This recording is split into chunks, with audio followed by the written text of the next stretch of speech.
Thank you for logging on to the TeamCast for the week of November 9th through Friday the 13th. Hello, I'm Mr. Andrews. And I'm Miss Worst. And here's what's happening on our team this week.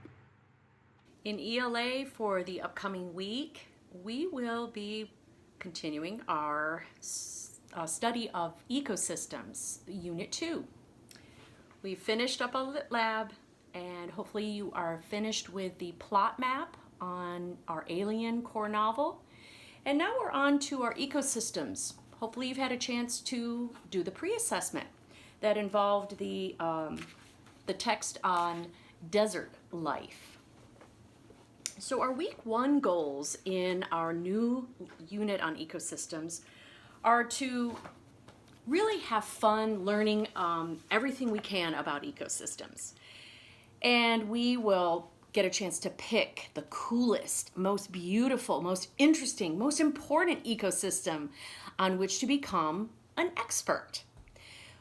And we are going to be reading and discussing lots of great articles and learning surprising and interesting facts. Those I want you to be recording on your WOW chart in your lab notebook. And we are building our vocabulary. You will see those on that green vocabulary card that you got with the ecosystem lab books. And we're just building on all of that great tier 3 vocabulary as we learn and read about a variety of ecosystems. And so be thinking about which one you would like to pick to research and read about and write about. The other topic that we'll be kind of doing a little mini project on is explorers. Certainly they had opportunity to explore different ecosystems when they landed in our new world. And you will see a list of those explorers on the ELA Canvas page. See if you can find one that interests you, and we will talk further next week about what little mini project can we do to show that we have a little understanding about this explorer and what he did and where he landed and what are some good facts that we can learn from it. So we're really diving into a lot of informational text over the next week and building our vocabulary and learning how to use multiple resources as well. For science in the upcoming week, we will be finishing up our talk and discussion and reading about seasons and the weather and climate conditions and patterns that are unique and special to the seasons that we so enjoy here in the Northern Hemisphere. Hopefully you've had a chance to finish up any assignments from last week, and we will review and reflect on some of the vocabulary and concepts that we learned last week. We continue to build on our knowledge and our vocabulary of our units on matter and energy, and we'll be spending some time in our weather booklets next week as well as our STEM Scopes books. So stay sciencey. This week during math, we're going to be taking all 3 things that we have good practice and experience with: multiplication of 2 and 3 digit factors, our knowledge of place value, and 4th grade multiplication patterns, things we learned last year with multiplication patterns. And we're going to mix those 3 ingredients together, and we will be multiplying numbers with 2 and 3 digit factors and decimal numbers within them. And we're going to be reasoning during the week and estimating our answers prior, but we're going to be reasoning where does that decimal belong in our products. So on Monday, lesson 10. On Tuesday, we're going to combine lessons 11 and 12 together. Wednesday is Veterans Day, so no math activities. Celebrate by finding somebody who has served in our armed forces. Thank them for the freedoms that they defended for our country. And on Thursday, we're going to be ready for our assessment of Topic C, Module 2. Okay? In science for my classroom, we're going to be finishing up seasons, seasonal weather patterns, and daily weather patterns. We've done a great job talking about those, and I feel like we are understanding that pretty well based on the small things that we're doing in STEM scopes that are accumulating, showing me that you really do have an understanding. We will continue that development on Monday, and then on Tuesday of this week, we're going to have our assessment on seasonal weather patterns, and daily weather patterns. Parents, be looking in your email and be checking to see if you get an attachment from me in an email. It's going to have a sheet that I'm going to create that we will need for this coming week and the week after. These are going to be things that I'll need for you to print out at home.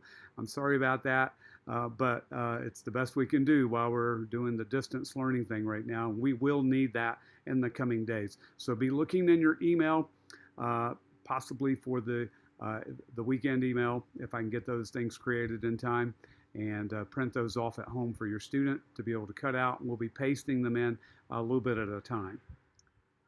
Where is Mr. Andrews? He's in the U.S. He's at a capital. Which one will we learn about this week? Oh, my favorite part of the TeamCast. Where in the United States is Mr. Andrews this week? I'll have some clues for you in just a moment. First of all, I just want to congratulate so many people that got it, both the state and the capital city of the last time correct.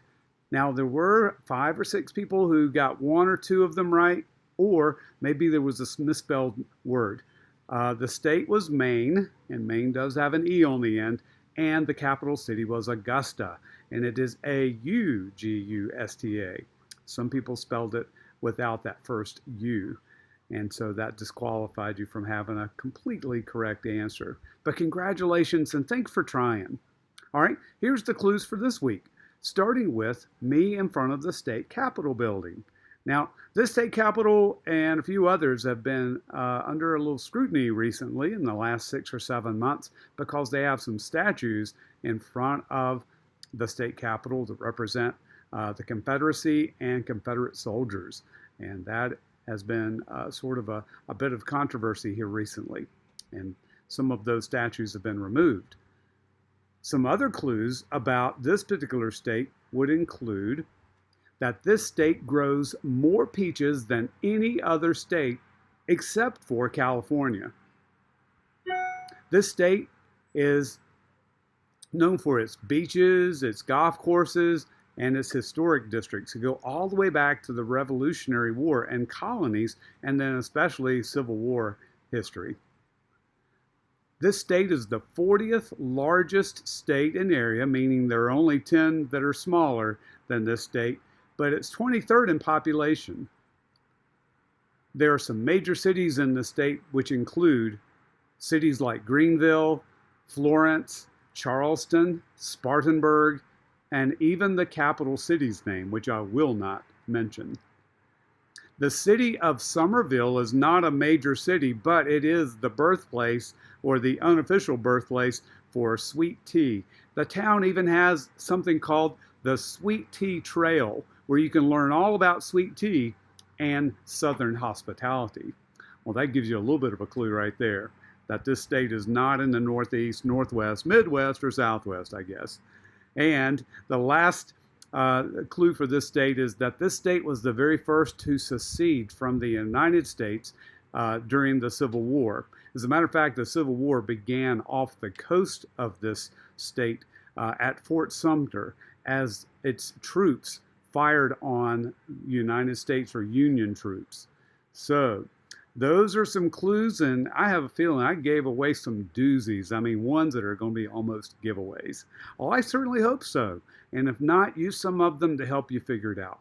I look forward to finding out who does some great research and having both correctly spelled state and state capital.